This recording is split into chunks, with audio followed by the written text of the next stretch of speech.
Hello, friend. This is Ryan Hicks of theresellermindset.com. And for this Reseller Friday, I want to talk to you about adapting to changing markets as a reseller.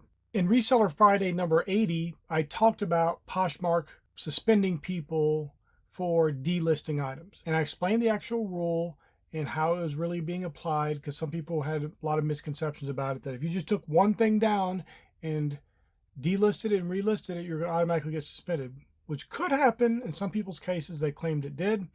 But the idea was that it needed to be a certain age, then you could delist something and relist it, because basically Poshmark didn't want people just putting stuff up, taking it down, putting stuff up, taking it down over and over again, flooding the market. People want to go to maybe buy something that they liked and it's gone now because it was delisted. It does not make a good marketplace. It's understandable why they wouldn't want that. And so somebody had a comment, which is a very good comment, and it was this. They said, it was some people's business plan, meaning the delisting and relisting on Poshmark was some people's whole business plan. And that's true. A lot of people were not concerned about listing new items, fresh inventory, improving the quality of the inventory they had. They were just delisting and relisting, thinking that was the solution to all their problems and going to get them big sales.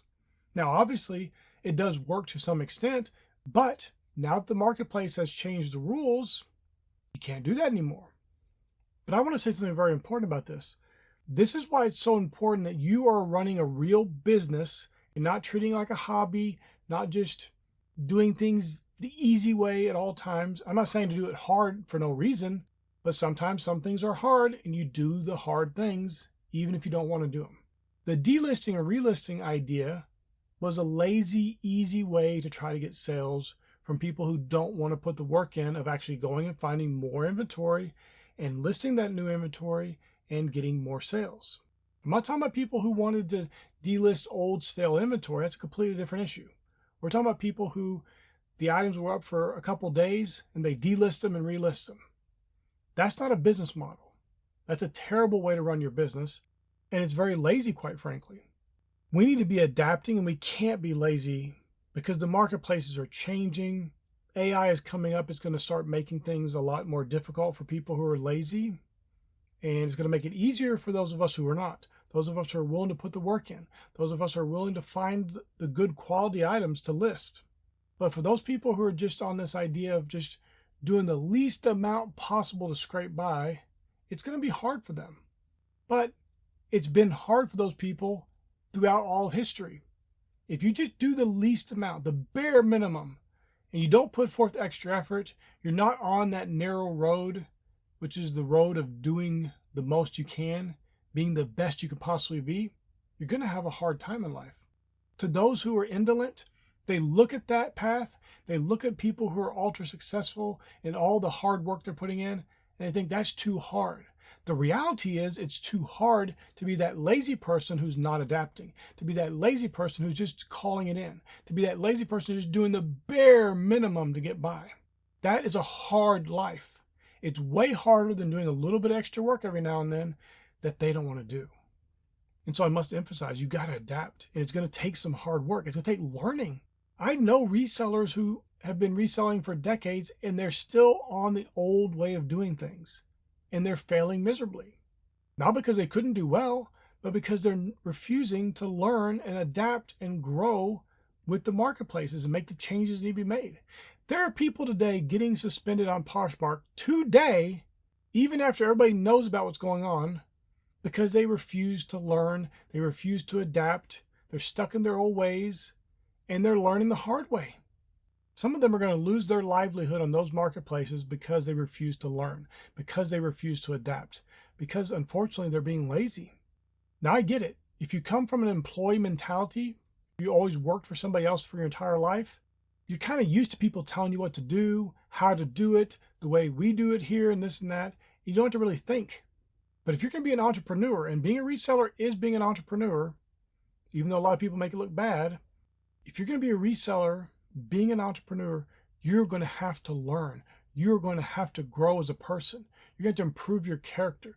You're going to have to study. Reselling is not about just finding junk somewhere and listing it. It is about you learning and constantly adapting, learning what the market wants, learning the rules of the marketplace you're selling on? How can people be listing stuff and delisting and relisting and doing these things if they don't even know if it's against the rules or not? They don't even know the rules of the game they're playing. That's a fatal flaw. We got to be learning. We got to be adapting. We got to be growing. We got to be improving. And I appreciate you watching this video, because I know a person who watches a video like this is somebody who's different. They're not an average reseller, or maybe they are right now, but they're moving up to another level. They're growing and they're improving and they're striving to be better. And that's all the tools you need to become a great reseller. But it's going to take the effort to be put into it. You can just learn all day long, and that's good, and there's some benefit to that, but you got to put in the work in the end. You got to list the items. You can't have death piles. You can't have stuff stacked up everywhere, not being listed. You can't have new policies that could put your account in jeopardy that you don't even know exist because you're not paying any attention. You got to be on top of things. And this is why it's so important you adapt, because resellers come and go. I've been reselling for decades now. I've seen resellers come and go. I've seen them spark up and look like they're going to do tremendous amounts of money and then fizzle away. I've seen people go to 7 figures and then back down to 0 in no time. I've seen people just stagnate and stay the same way for decades and never improve. I want you to do well. I want you to be a great success. I want each year for you to be improving. And that means in all areas. But obviously, most importantly, as a business, that your profit is going up. Now, I got to be clear about this, because some people get confused. I don't care about your gross numbers. Oh, I sold $1 million a year worth of stuff. That's great. We've all done that. But how much profit do you make? Because I know people who sell over $1 million a year worth of items on various platforms, and they're making barely 50 grand a year in profit. $50,000 a year to sell $1 million worth of stuff, and it's not like $1 million item, it's tens of thousands of items. It's a lot of work to get paid an average wage. I'd much rather hear somebody said, well, I sold 200,000 this year and I made 70,000. Because that person did not put anywhere near the amount of effort as a person who sold $1 million worth of stuff to only earn and barely eke out 50 grand. I want you to be ultra successful. I want you to adapt and grow and see what the market is changing to, see what people are wanting, see what's desirable and not desirable, and get your stuff listed and do things the right way and not be lazy, not be indolent, not be taking the shortcuts here and there that you think are going to work out in the end. In the end, they wind up crushing your business. I want you to become an ultra successful reseller. And I know you can do it if you'll just take some of these principles, go through the old Reseller Friday videos. This video is number 86. So you got dozens and dozens of videos to go through that will bless you and that will help you become a better reseller. And in the end, make you more profit. My friend, I pray this is a blessing for you. May God bless you richly.